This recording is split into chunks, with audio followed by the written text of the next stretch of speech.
El otro día, en un ataque de locura, me perforé la oreja yo mismo. Fue doloroso. Y de inmediato pensé que el dolor no es más que un reflejo del cerebro que me avisa que lo que hago debe doler. Una simple respuesta cerebral, porque en base ni siquiera hubo alguna alteración importante en los átomos de mi oreja. Solo me abrí espacio entre mis átomos como una bonita joya. Y hubo una respuesta sensitiva a mi acción. Y ahora tengo un bonito arete. Porque sí, solo somos en base eso. Átomos y nada más que átomos, ordenados de una manera particular, pero no más allá de eso, como las rocas. Ellas también son átomos ordenados de una manera particular, que hace que las rocas, pues, sean rocas. Así que, en esencia, no hay mucho que nos distinga de una roca, solo que los seres humanos tenemos un pequeño mérito, uno pequeñito nada más. Es el tener conciencia. Sé que lo has oído 1 millón de veces, que somos polvo de estrellas, pero también somos rocas. En algún momento de polvo de estrellas se formó este planeta, y del mismo, por mera entropía y al tener condiciones adecuadas, la materia comenzó a adoptar aquellas organizaciones más estables. La materia inerte comenzó a autoorganizarse. En palabras de Dawkins, si un grupo de átomos en presencia de energía adquiere un patrón estable, tenderá a permanecer de esa forma. La forma primaria de la selección natural fue simplemente una selección de formas estables y un rechazo de las inestables. No existe misterio alguno sobre esto. Tuvo que ser así por definición. Con el tiempo, aquel polvo de estrellas primigenio, aquella materia propia del universo comenzó a autoordenarse. La vida consciente no es más que el universo tratando de entenderse a sí mismo.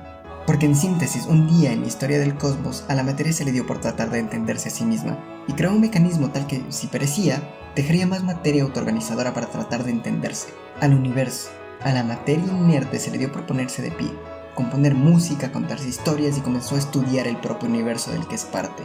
Es la historia del universo autoanalizándose. Pero bueno, ¿qué eres? ¿Qué somos?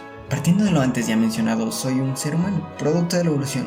Soy un conglomerado de átomos unidos de tal forma que puedo tener conciencia para reflexionar sobre mí mismo y sobre los átomos que me constituyen. Soy materia, con cierto nivel evolutivo y conciencia. Soy producto de la evolución. Y esa es la parte clave. Verás, la evolución no tiene un fin o un propósito, no es un ente, es un proceso natural y termodinámico. Eso quiere decir que está relacionado con la flecha del tiempo, una serie de procesos que avanzan de manera progresiva sin un fin en específico. Por eso mismo puedo decir que el fin de la evolución no es del Homo sapiens, así como tampoco es del ser más inteligente. Y tengo que recalcarlo, la evolución nunca tendrá como fin crear al ser perfecto. Por el contrario, solo beneficia a los individuos de manera tal que sea lo justo y lo necesario para su supervivencia en su entorno. Entonces, no somos tan especiales, fuera de tener conciencia, por supuesto. Estás diseñado para experimentar tu realidad en medida de lo que tu biología te lo permite. Estás tan acostumbrado a distancias tan cortas que no te puedes hacer una idea real de las distancias del universo, porque por más grande que te lo imagines, el universo siempre será más grande. Somos un conglomerado de materia, y somos de esta forma y no de otra porque los genes dictan a tu mecanismo biológico qué paso seguir para construirte como el humano limitado que eres. Tu ojo, esa porción de materia, está dictada para funcionar y para ser según tu biología y genes lo limiten. Por mero proceso evolutivo, tu ojo solo se ha ajustado a lo que es más conveniente para el ser humano como especie. De ahí que no tengas la vista depredador.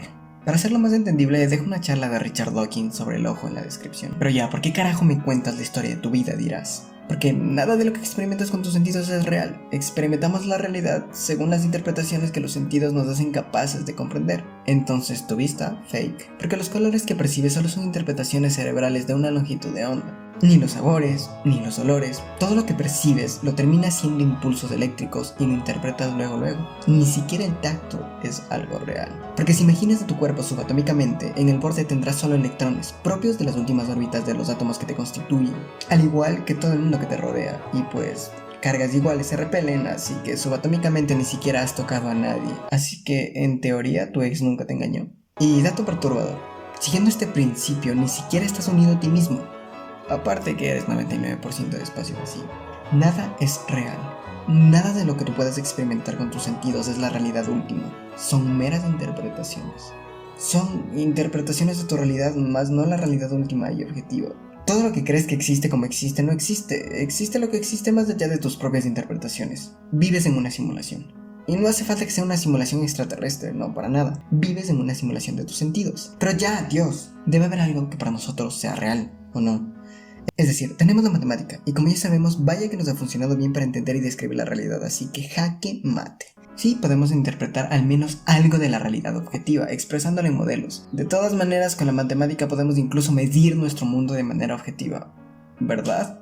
Nope, solo hackeo, porque medimos en base a nuestros sentidos. Y como sabes, estos no experimentan la realidad última y objetiva. Estas mediciones se hacen bajo la experiencia humana de la realidad. Así que nuestras mediciones también tienen el sesgo humano. Pero ya, maldita sea. Pero al menos los modelos nos deberían acercar a una realidad última y objetiva, ¿no?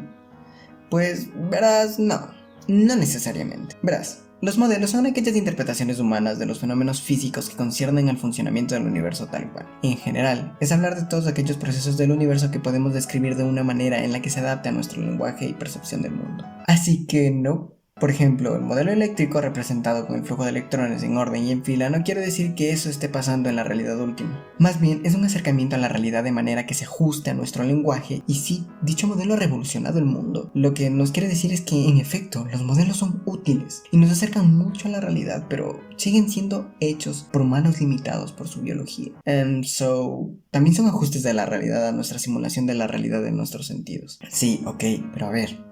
Está el caso de Newton, que dio con el cálculo diferencial, se lo guardó para sí mismo y años después Gottfried Leibniz dio con lo mismo. Por lo tanto, entiende a la matemática como un fenómeno emergente de la vida inteligente. Debe estar en la matemática, pues, la realidad última. Pues sí, pero no. Verás, hay dos perspectivas. Una es que las matemáticas sirven para describir el universo como una herramienta humana para entender la realidad. Y la otra perspectiva es que las matemáticas son el algoritmo y andamiaje del universo, o sea que son propios de la realidad del universo. Por el momento, no podemos afirmar ninguna de las dos, ya que si son meras herramientas, pues no son la realidad última. Pero en cambio, si son el algoritmo y el andamiaje del universo, nos sugiere entonces que probablemente estamos en una simulación y que por lo tanto tampoco es la realidad última. De lo único que puedes estar segura por ahora es de tu pensamiento. Bien decía Descartes, pienso y luego existo. Esta idea roza el solipsismo, porque de cierto modo, ¿cómo estás tú seguro de que tu realidad no es la única e independiente de la que experimenta el resto? Solo estás seguro de tu propia conciencia, más no de la posible conciencia del resto. Pero a ver, ya, maldición. Debe haber algo que en nuestra vida podamos experimentar como real, o podemos atribuirle un valor de realidad última. Ok, entonces tus sentidos no son la realidad, los modelos no son la realidad, probablemente ni la matemática sea la realidad, ni siquiera yo mismo quizás sea real. So Jesus, en el nombre de Cristo, ¿qué carajo es la realidad? ¿Qué hay de la cuántica? Ese es el remate, porque al hablar de cuántica ya ni siquiera se ajusta a nuestros sentidos. La aparente realidad que nos rodea no es la realidad, sino que hay algo más allá. En el fondo, la cuántica es totalmente contraria a los sentidos humanos y va en contra de todo lo que podemos afirmar a priori experimentando la realidad de manera sensorial. Como la función de onda, la cual no tiene una interpretación a palabras única, más bien tiene una interpretación matemática y cuando se le intenta describir a palabras se hace más confuso. Cada quien lo interpreta un poco distinto. Porque a nivel lingüístico, la mecánica cuántica se maneja con experimentos mentales y analogías, por lo tanto, siguen siendo modelos que no son la realidad última. En palabras del mismo Weinberg, describir la mecánica cuántica solamente con palabras da inevitablemente solo una vaga impresión de lo que realmente es. Entonces entra en conflicto con el maldito lenguaje, porque ahora el lenguaje también constituye una falsedad, ya que tu realidad la interpretas mediante las descripciones del mismo. Tu percepción de la realidad también está limitada por el lenguaje por el cual describes la realidad. Por un demonio, lo que faltaba. No solo quizás no interpretas la realidad última con la matemática, sino que tu lenguaje también te limita a describir la realidad y la adaptas al mismo para que para ti y tu lenguaje tengan un maldito sentido. Pero ya va. Quizá la mecánica cuántica sí sea el acercamiento más real de la realidad, por contraintuitiva que pueda ser. Es lo más profundo del universo y la entendemos solo en base a interpretaciones, pero aún así, como mencioné, son modelos. Así que por ahora solo son una interpretación muy buena. Nada parece tener aparente sentido en el universo. Quizá solo somos un accidente del universo, algo que se le escapó porque, joder, para nada que encajamos aquí. Y por donde sea que intentemos comprenderla, solo no deja de ser extraño, contraintuitivo y tan alejado de nosotros.